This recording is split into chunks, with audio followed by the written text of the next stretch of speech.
একুশের মঞ্চে মমতা কল্যাণ কথা কাটাকাটি মমতার বক্তৃতার মধ্যেই সভামঞ্চ ছাড়লেন কল্যাণ ব্যানার্জি। আমি বৈষ্ণব বাবুর কাছে চলে যাব। বৈষ্ণব বাবু, কালকে ঠিক কি হয়েছিল? কল্যাণ বন্দ্যোপাধ্যায় এরকম রেগে বেরিয়ে গেলেন? আমি অনেকটা দূরে ছিলাম, আমি জানি না। এটা উনি ওনার মতো করে বক্তব্য রাখছেন, সেটা ওনার ব্যাপার।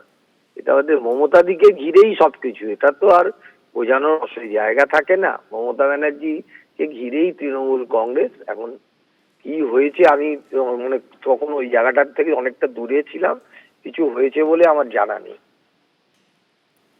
ধন্যবাদ আপনাকে।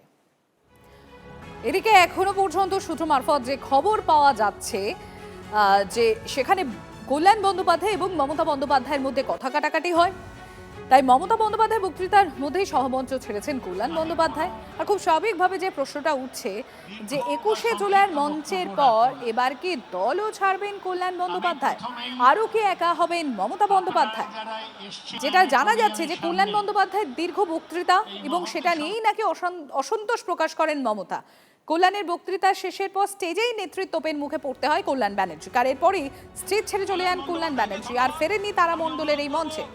এদিকে সন্ধ্যায় কালীঘাট তৃণমূলের একাংশকে নিশানা করে সোশ্যাল মিডিয়ায় পোস্ট করেন কল্যাণ বন্দ্যোপাধ্যায়। কালীঘাটের সূত্রগুলোই দল ধ্বংস করে দেবে, এক্সে পোস্ট কল্যাণ বন্দ্যোপাধ্যায়। आदमी ममता जी के साथ है।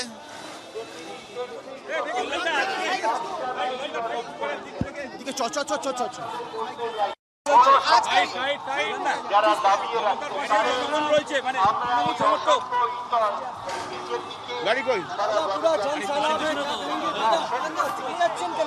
না না এমনি আমার দরকার আছে, একটু দরকার আছে।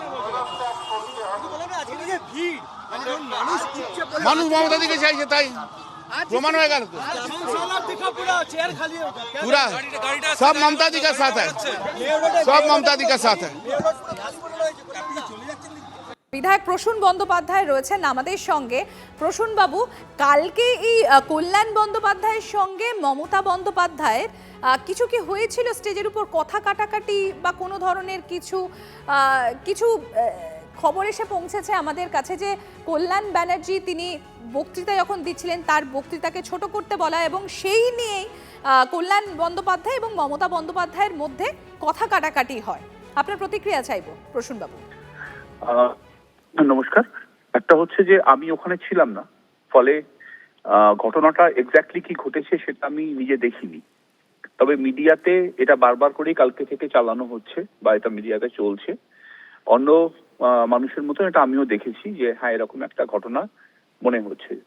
এখন মাননীয় কল্যাণ বন্দ্যোপাধ্যায় সব থেকে ভালো বলতে পারবেন এক্স্যাক্টলি কি হয়েছিল। তবে টিভিতে দেখে যেটা মনে হয়েছে যে হ্যাঁ মাননীয় সাংসদ কল্যাণ বন্দ্যোপাধ্যায় কোনো কারণে ক্ষুব্ধ হয়েছিলেন, যেটা মিডিয়া রিপোর্টস থেকে আসছে যে সেটা ওনাকে ওনার বক্তব্য ছোট করতে বলাতে উনি অপমানিত বোধ করেন এবং সেখান থেকে উনি রিয়াক্ট করেন। এটা টিভিতে মানে যা মিডিয়াতে এসছে, যদি অফিসিয়ালি উনি সেটা বলছেন না। যদি সে সত্যি এটা ঘটে থাকে তাহলে সেটা খুবই দুর্ভাগ্যজনক, কারণ উনি একজন উনি বক্তব্য রাখছেন যে প্ল্যাটফর্মেই রাখুন, সেটা নিয়ে আমাদের কোনো কনসার্ন উনি কি বলছেন। আমাদের কনসার্ন হচ্ছে যে ল্যাক অফ ডেমোক্রেসি, যে কথাটা আমরা বারবার করে বলেছি যে ভীষণ রকম মানে ডেমোক্রেটিক পরিবেশের অভাব।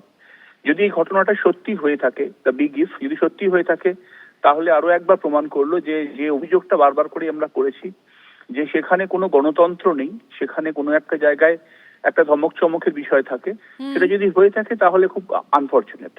Second point, Shreya Pandey. হ্যাঁ প্রসূন বাবু, ওইটাই জাস্ট জিজ্ঞাসা করতে যাচ্ছিলাম আপনাকে যে শ্রেয়া পান্ডে তিনি একটা অভিযোগ করেছেন দোলা সেনের বিরুদ্ধে যে গতকাল যে ২১শে জুলাইয়ের মঞ্চ সেখানে তাকে উঠতে দেওয়া হয়নি এবং সেখানে তাকে বলা হয়েছে যে তালিকায় নাকি নাম নেই তার, শ্রেয়া পান্ডের। আর এদিকে শ্রেয়া পান্ডের তরফ থেকে দাবি করা হচ্ছে যে মমতা বন্দ্যোপাধ্যায়ের তরফ থেকে এরকম কোনো তালিকাই তৈরি করা হয়নি। শ্রেয়া পান্ডে ম্যাডাম উনি তৃণমূল কংগ্রেসের হয়ে এবার নির্বাচনে প্রতিদ্বন্দ্বিতা করেছিলেন।